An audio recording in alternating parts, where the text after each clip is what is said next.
Principles for Success, an ultra mini-series adventure in 30 minutes and in 8 episodes. Episode 6, Your 2 Biggest Barriers.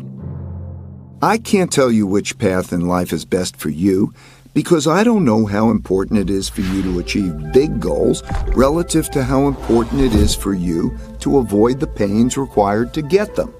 This is the courage I spoke of earlier, and we each have to feel these things out for ourselves.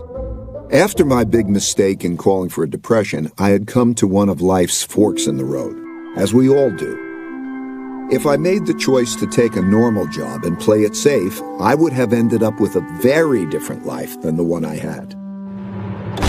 But as long as I could pay the rent, put food on the table, and educate my kids, the only choice for me was to risk crossing the jungle in pursuit of the best life possible. My big mistake in betting on a depression gave me a healthy fear of being wrong. In other words, it gave me deep humility, which was exactly what I needed. At the same time, it didn't stop me from aggressively going after the things I wanted. To succeed, I needed to see more than I alone could see. But standing in my way of doing that were the 2 biggest barriers everyone faces: our ego and blind spot barriers. These barriers exist because of how our brains work. First, let's explore the ego barrier. When I refer to your ego barrier, I'm talking about the parts of your brain that prevent you from acknowledging your weaknesses objectively so that you can figure out how to deal with them. Your deepest-seated needs and fears reside in areas of your brain that control your emotions and are not accessible to your higher-level conscious awareness.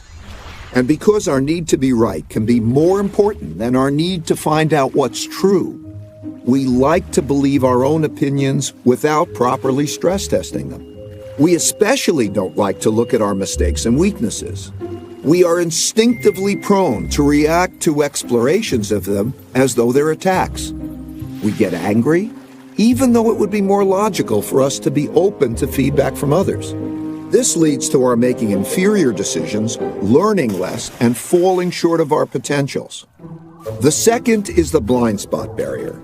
Everyone has blind spots. The blind spot barrier is when a person believes he or she can see everything.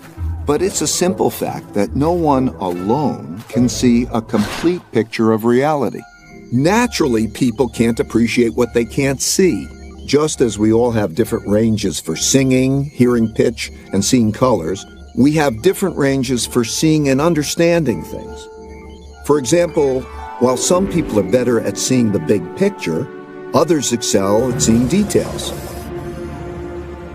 Some are linear thinkers, and others are more lateral. While some are creative but not reliable, others are reliable but not creative, and so on. Because of how our brains are wired differently, everyone perceives the world around them differently. By doing what comes naturally to us, we fail to account for our weaknesses, and we crash. Either we keep doing that or we change. Aristotle defined tragedy as a terrible outcome arising from a person's fatal flaw. A flaw that, had it been fixed, would have instead led to a wonderful outcome. In my opinion, these 2 barriers are the main impediments that get in the way of good decision-making. My fear of being wrong gave me the radical open-mindedness I needed, and that changed everything.